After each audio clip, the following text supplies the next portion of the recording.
possible. Let me tell you what's required. All right, what do we got here? 6'2", 225, 28, recently moved into a fixer-upper about 6 months ago. I got married 2 months ago. I have a friend who I had to convince my wife to let me invite to the wedding. He's been one of my best friends since childhood all through college. Wow, so childhood all through college. He can just be a nightmare when he drinks. He loses his mind, starts fights out of nowhere, runs off and disappears for a few days, stuff like that. Runs off and disappears for a few days. I can't really describe how bad it is. It has definitely messed with our relationship. The wedding is a destination wedding within the United States, but still an unfamiliar area that can be dangerous to run off by yourself in. Oh, God. All right. Anyway, I convinced my wife to let him come, and it goes great. No problems at all. I start to think our relationship is getting back to where it used to be. We text a few times over the next month about sports, other bullshit. Out of nowhere one night, I get a text from him asking to borrow $50. He's never asked to borrow money before, but I figured tough times and sent it right over. Over the next month, we talk again here and there. No mention of paying me back, but still haven't hung out since the wedding 2 months ago. One day, I'm doing some work on my house, not really looking at my phone, so I don't distract myself. Really trying to get this house done because on top of being newly married and just wanting to stop living in a construction zone, we're trying to have a baby. Anyway, I finished my work for the day, checked my phone. I have 5 text messages and a missed call from this friend asking me to come to the bar. It's late and I haven't answered in a few hours, so I figured no need to answer and I go to bed. I wake up the next morning, 2 texts at 1:50 a.m. saying, quote, might need a place to live soon, and quote, any chance. I try not to be heartless. I want to help people out where I can, but no mention of paying rent, and he brings nothing to the table construction-wise. Also, no explanation as to why he needs a place to live. Last I checked, he lived with his parents. Also, no time frame on how long he needs to stay. It's been about 24 hours since I saw the text. I haven't responded, and he hasn't mentioned it. Should I just continue to ignore it as a drunk text?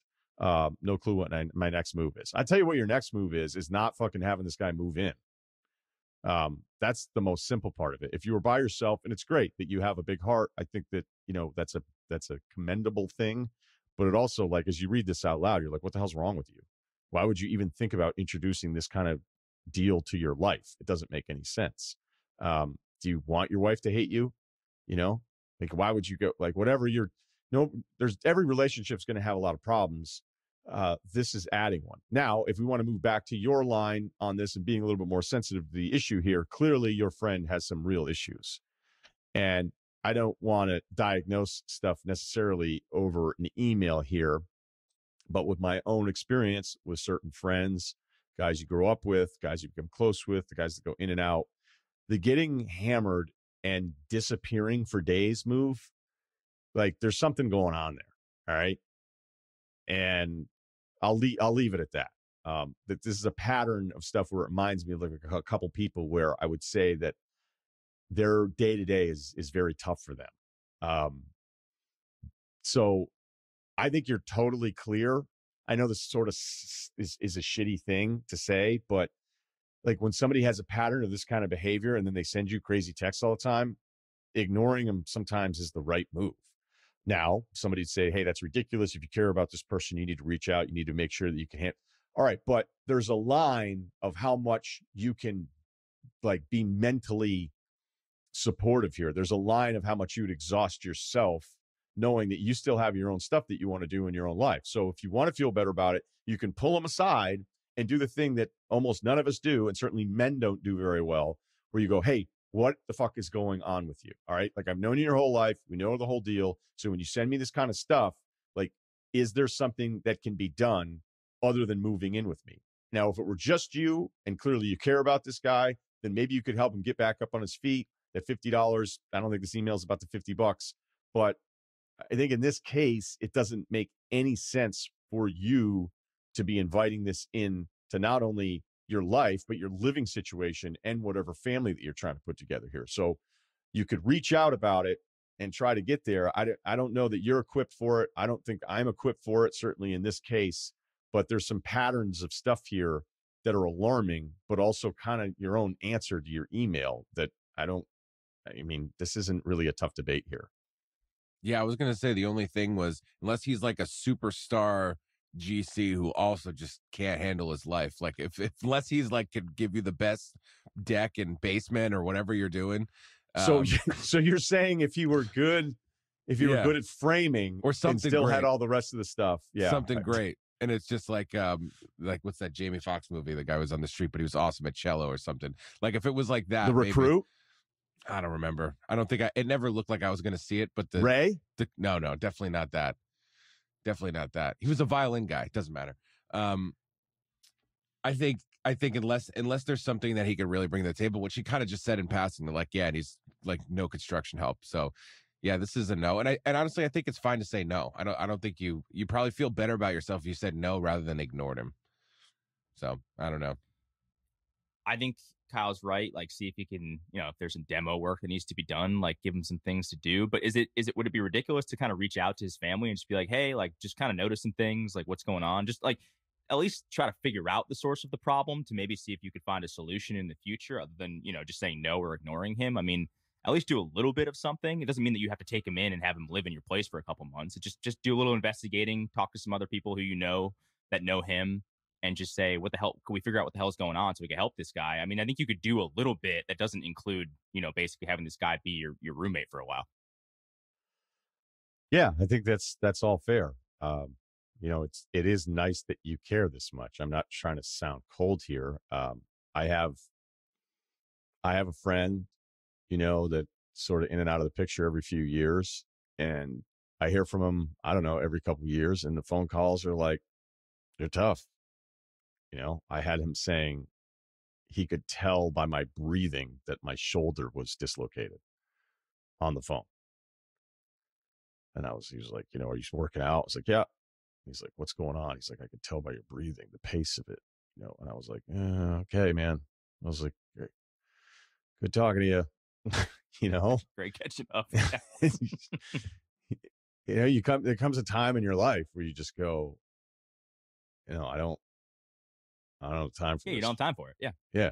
Simple as that.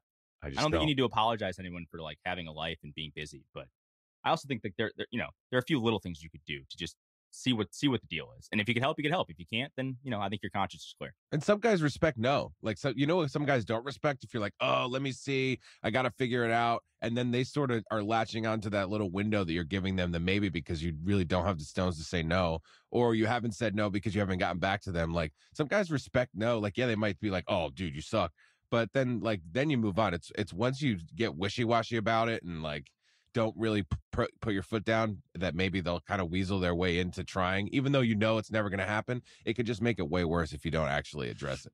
That's all I'm saying. Yeah, apathy would be the worst situation there. Like if your friends don't even care enough to respond to you. If tough love is better than no love, I guess.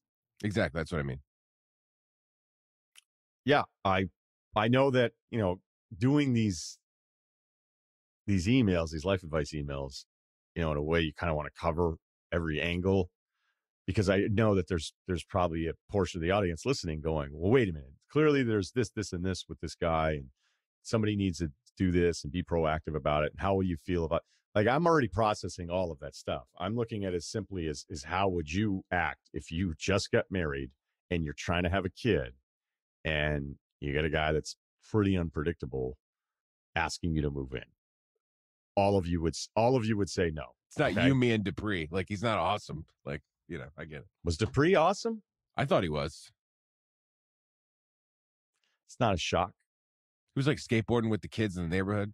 I don't know. I just don't think it would be as fun loving as that. True. Okay, let's do another quick one. How to tell my friend I'm not going to live with him anymore. 23-59160. He changed the names so that we don't have to. Like many Midwesterners, I moved to Chicago after graduating from school last summer. Since then, I've been living in an apartment with one of my old fraternity brothers, Ben. He's a good roommate, and we haven't had any big issues. Despite this, I won't be renewing our lease, and I'm planning to live with another friend moving to Chicago named Matt. Ben never did anything wrong. I'm just better friends with Matt and would rather live with him. Ben and I have known each other since freshman year of college, and I still want to be friends with him even if we aren't living together. How do I break the news to him without ruining our friendship or making him think I don't like him? Thanks, guys. I would just tell Ben, hey, I'm moving in with Matt. As soon as possible. Yeah, that's it. Now, maybe even find someone else to, right?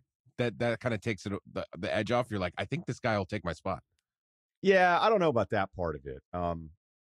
I would have rather any situation where they were like, hey, I got a subletter.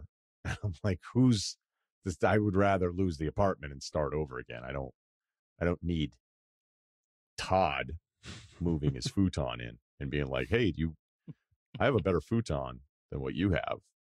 Like, yeah, but it's mine. And then I have to put it in storage. Yeah, but I have one and it's better. The hinges are better. All right. So guys breaking up with other guy roommates. Yeah, I can understand it's a little delicate. And you're right, Kyle, telling him as soon as possible so that it's not like that's where you can really fuck this up is you wait until the last moment because you want to delay the confrontation. And by delaying the confrontation, you put him in an impossible spot where he's like, well, if you knew this the whole time, you should have already fucking told me. So yes, great job, Kyle. Tell him as soon as possible. But I mean, come on, you want to live with Matt. Matt sounds cooler. If a guy gets really mad at you for wanting to live with a different guy and then you break up his friends, that's on the original roommate. Yeah, it's fine. Yeah. Like, I can't get mad. Like, I'm getting along with Steve. Steve and I live together. And I'm like, hey, but I really want to live with Kyle. But Steve, I still want to be friends. I mean, this sounds a lot more like dating than it does living situation. If Steve is going to say we're not friends anymore, we can't talk because I moved in with Kyle, then all right, Steve, see you later.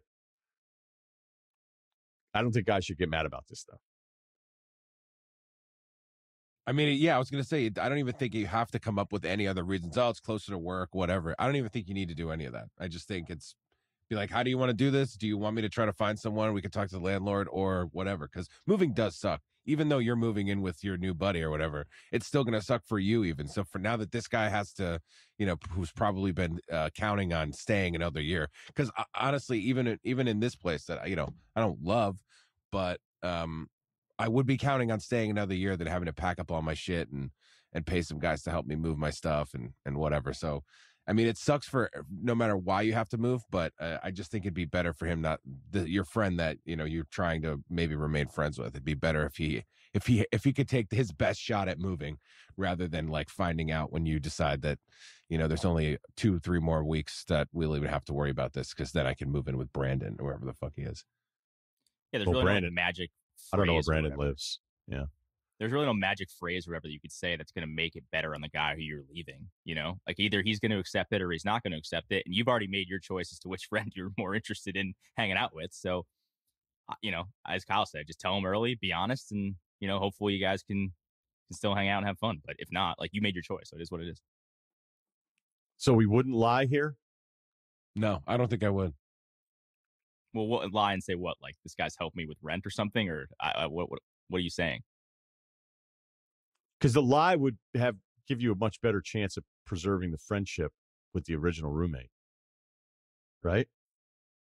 But give me an example. Like, what would you say? I guess the lie could be, as long as it's not like about like a weird money situation. Maybe you could say the rent's better. You could do that. Be like, hey, listen, we found this place. The rent's crazy and it's rent locked. Don't worry about it. But like, it's just better. Don't ask questions. Yeah, it's just better. And honestly, I can get to work so much faster. I got to do it, buddy.